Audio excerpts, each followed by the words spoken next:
आप सुनेंगे मुंशी प्रेमचंद द्वारा लिखित कहानी मैकू। कादिर और मैकू ताड़ी खाने के सामने पहुंचे तो वहां कांग्रेस के वॉलंटियर झंडा लिए खड़े नजर आए। दरवाजे के इधर उधर हजारों दर्शक खड़े थे। शाम का वक्त था। इस वक्त गली में पियक्कड़ों के सिवा और कोई न आता था। भले आदमी इधर से निकलते झिझकते। पियक्कड़ों की छोटी छोटी टोलियां आती जाती रहती थी। दो चार वेश्याएं दुकान के सामने खड़ी नजर आती थी। आज ये भीड़ भाड़ देखकर मैकू ने कहा, बड़ी भीड़ है बे, कोई 200-300 आदमी होंगे। कादिर ने मुस्कुरा कर कहा, भीड़ देखकर डर गए क्या? ये सब हुर्रे हो जाएंगे, एक बिना टिकेगा। ये लोग तमाशा देखने आए हैं, लाठियां खाने नहीं आए हैं। मैकू ने संदेह के स्वर में कहा, पुलिस के सिपाही भी बैठे हैं। ठेकेदार ने तो कहा था पुलिस ना बोलेगी। कादिर, हाँ बे, पुलिस ना बोलेगी। तेरी नानी क्यों मरी जा रही है? पुलिस वहां बोलती है जहां 4 पैसे मिलते हैं या जहां कोई औरत का मामला होता है। ऐसी बेफजूल बातों में पुलिस नहीं पड़ती। पुलिस तो और शय दे रही है। ठेकेदार से साल में सैकड़ों रुपए मिलते हैं। पुलिस इस वक्त उसकी मदद ना करेगी तो कब करेगी? मैकू, चलो आज 10 हमारे भी सीधे हुए। मुफ्त में पिएंगे वो अलग। मगर सुनते हैं कि कांग्रेस वालों में बड़े बड़े मालदार लोग शरीक हैं। वो कहीं हम लोगों से कसर निकाले तो बुरा होगा। कादिर, अबे कोई कसर वसर नहीं निकालेगा। तेरी जान क्यों निकली जा रही है? कांग्रेस वाले किसी पर हाथ नहीं उठाते, चाहे कोई उन्हें मार ही डाले। नहीं तो उस दिन जुलूस में याद है 10-12 चौकीदारों की मजाल थी कि 10,000 आदमियों को पीट कर रख देते।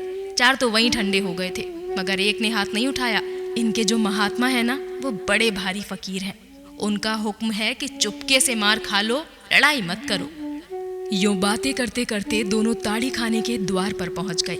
एक स्वयंसेवक हाथ जोड़कर सामने आया और बोला, भाई साहब, आपके मजहब में ताड़ी हराम है। मैकू ने बात का जवाब चांटे से दिया। ऐसा तमाचा मारा कि स्वयंसेवक की आंखों में खून आ गया। ऐसा मालूम होता था गिरा चाहता है। दूसरे स्वयंसेवक ने दौड़कर उसे संभाला। 5 उंगलियों का रक्तमय प्रतिबिंब झलक रहा था, मगर वॉलंटियर तमाचा खाकर भी अपने स्थान पर खड़ा रहा। मैकू ने कहा, अब हटता है कि और लेगा? स्वयंसेवक ने नम्रता से कहा, अगर आपकी यही इच्छा है तो सिर सामने किए हुए हूं। जितना चाहिए मार लीजिए, मगर अंदर ना जाइए। ये कहता हुआ वो मैकू के सामने बैठ गया। मैकू ने स्वयंसेवक के चेहरे पर निगाह डाली। उसकी 5 उंगलियों के निशान झलक रहे थे। मैकू ने इससे पहले अपनी लाठी से टूटे हुए कितने ही सिर देखे थे, पर आज की सी ग्लानि उसे कभी न हुई थी। वो 5 उंगलियों के निशान किसी पंचशूल की भांति उसके हृदय में चुभ रहे थे। कादिर चौकीदार के पास खड़ा सिगरेट पीने लगा। वहीं खड़े खड़े बोला, अब खड़ा देखता क्या है, लगा कसके एक हाथ। मैकू ने स्वयंसेवक से कहा, तुम उठ जाओ, मुझे अंदर जाने दो। आप मेरी छाती पर पांव रखकर चले जा सकते हैं। मैं कहता हूं उठ जाओ, मैं अंदर ताड़ी ना पीऊंगा। एक दूसरा ही काम है। उसने ये बात कुछ इस दृढ़ता से कही कि स्वयंसेवक उठकर रास्ते से हट गया। मैकू ने मुस्कुराकर उसकी ओर ताका। स्वयंसेवक ने फिर हाथ जोड़कर कहा, अपना वादा ना भूल जाना। एक चौकीदार बोला, लात के आगे भूत भागता है, एक ही तमाचे में ठीक हो गया। कादिर ने कहा, ये तमाचा बच्चा को जन्म भर याद रहेगा। मैकू के तमाचे सह लेना मामूली काम नहीं है। चौकीदार, आज ऐसा ठोको इन सबको कि फिर इधर आने का नाम ना ले। कादिर, खुदा ने चाहा तो फिर इधर आएंगे भी नहीं, मगर हैं ये सब बड़े हिम्मती, जान को हथेली पर लिए फिरते हैं। मैकू भीतर पहुंचा तो ठेकेदार ने स्वागत किया। आओ मैकू मियां, एक ही तमाचा लगाकर क्यों रह गए? एक तमाचे का भला इन पर क्या असर होगा? बड़े लतखोर है सब, कितना ही पीटो असर ही नहीं होता। बस आज सबों के हाथ पांव तोड़ दो, फिर इधर ना आए। मैकू, तो क्या और ना आएंगे? ठेकेदार, फिर आते सबों की नानी मरेगी। मैकू, और जो कहीं इन तमाशा देखने वालों ने मेरे ऊपर डंडे चलाए तो? ठेकेदार, तो पुलिस उनको मार भगाएगी। एक झड़प में मैदान साफ हो जाएगा। लो, जब तक 1 आध बोतल पी लो। मैं तो आज मुफ्त के पिला रहा हूं। मैकू, क्या इन सब ग्राहकों को भी मुफ्त? ठेकेदार, क्या करता, कोई आता ही ना था। सुना कि मुफ्त मिलेगी तो सब धस पड़े।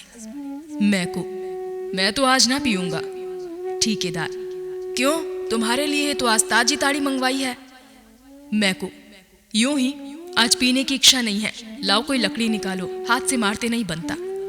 ठेकेदार ने लपक कर एक मोटा सा सोंटा मैकू के हाथ में दिया और डंडेबाजी का तमाशा देखने के लिए द्वार पर खड़ा हो गया। मैकू ने एक क्षण डंडे को तौला, तब उछलकर ठेकेदार को ऐसा डंडा रसीद किया कि वो वहीं दोहरा होकर द्वार में गिर पड़ा। इसके बाद मैकू ने पियक्कड़ों की ओर रुख किया और डंडों की वर्षा करने लगा। न आगे देखता था न पीछे, बस डंडे चलाए जाता था। ताड़ीबाजों के नशे हिरन हुए, घबरा घबरा कर भागने लगे, पर किवाड़ों के बीच में तो ठेकेदार की देह बिंदी पड़ी थी। फिर इधर से उधर की ओर लपके। मैकू ने फिर डंडों का आवाहन किया। आखिर सब ठेकेदार की देह को रौंद रौंद कर भागे। किसी का हाथ टूटा, किसी का सिर फूटा, किसी की कमर टूटी। ऐसी भगदड़ मची कि 1 मिनट के अंदर ताड़ी खाने में एक चिड़िए का पूत भी न रह गया। एकाएक मटकों के टूटने की आवाज आई। स्वयं सेवक ने भीतर झांक कर देखा तो मैकू मटकों को विध्वंस करने में जुटा हुआ था। बोला, भाई साहब, हाजी भाई साहब, आप ये गजब कर रहे हैं। इससे तो कहीं अच्छा कि आपने हमारे ऊपर ही अपना गुस्सा उतारा होता। मैकू ने 2-3 हाथ चलाकर बाकी बची हुई बोतलों और मटकों का सफाया भी कर डाला। तब चलते चलते ठेकेदार को एक लात जमाकर बाहर निकल आया। कादिर ने उसको रोक कर पूछा, तू पागल तो नहीं हो गया है बे? क्या करने आया था और क्या कर रहा है? मैकू ने लाल लाल आंखों से उसकी ओर देखकर कहा, हाँ, अल्लाह का शुक्र है कि मैं जो करने आया था वो ना करके कुछ और ही कर बैठा। तुम में कुव्वत हो तो वॉलंटियरों को मारो, मुझ में कुव्वत नहीं है। मैंने तो जो थप्पड़ लगाया उसका रंज अभी तक है और हमेशा रहेगा। तमाचे के निशान मेरे कलेजे पर बन गए हैं। जो लोग दूसरों को गुनाह से बचाने के लिए अपनी जान देने को खड़े हैं, उन पर वही हाथ उठाएगा जो पाजी है, कमीना है, नामर्द है। मैकू फिसादी है, लठैत है, गुंडा है, पर कमीना और नामर्द नहीं है। कह दो पुलिस वालों से, चाहो तो मुझे गिरफ्तार कर लें। कई ताड़ीबाज खड़े सिर हिलाते हुए उसकी ओर सहमी हुई आंखों से ताक रहे थे। कुछ बोलने की हिम्मत ना पड़ती थी। मैकू ने उनकी ओर देखकर कहा, मैं कल फिर आऊंगा। अगर तुम में से किसी को यहाँ देखा तो खून ही पी जाऊंगा। जेल और फांसी से नहीं डरता। तुम्हारी भलमनसाही इसी में है कि अब भूल कर भी इधर ना आना। ये कांग्रेस वाले तुम्हारे दुश्मन नहीं हैं। तुम्हारे और तुम्हारे बाल बच्चों की भलाई के लिए ही तुम्हें पीने से रोकते हैं।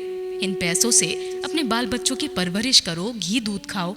घर में तो फांके हो रहे हैं, घर वाली तुम्हारे नाम को रो रही है और तुम यहाँ बैठकर पी रहे हो। लानत है इस नशेबाजी पर। मैकू ने वहीं डंडा फेंक दिया और कदम बढ़ाता हुआ घर चला। इस वक्त हजारों आदमियों का हुजूम हो गया था। सभी श्रद्धा, प्रेम और गर्व की आंखों से मैकू को देख रहे थे। तो ये थी कहानी मैकू। आपको ये कहानी कैसी लगी हमें नीचे कमेंट सेक्शन में लिखकर जरूर बताएं। साथ ही अगर आपको हमारी कहानियां पसंद आती हैं तो हमारे चैनल को लाइक, शेयर, सब्सक्राइब करना ना भूलें और सुनते रहें स्टोरियन लफ्जों के हमसफर।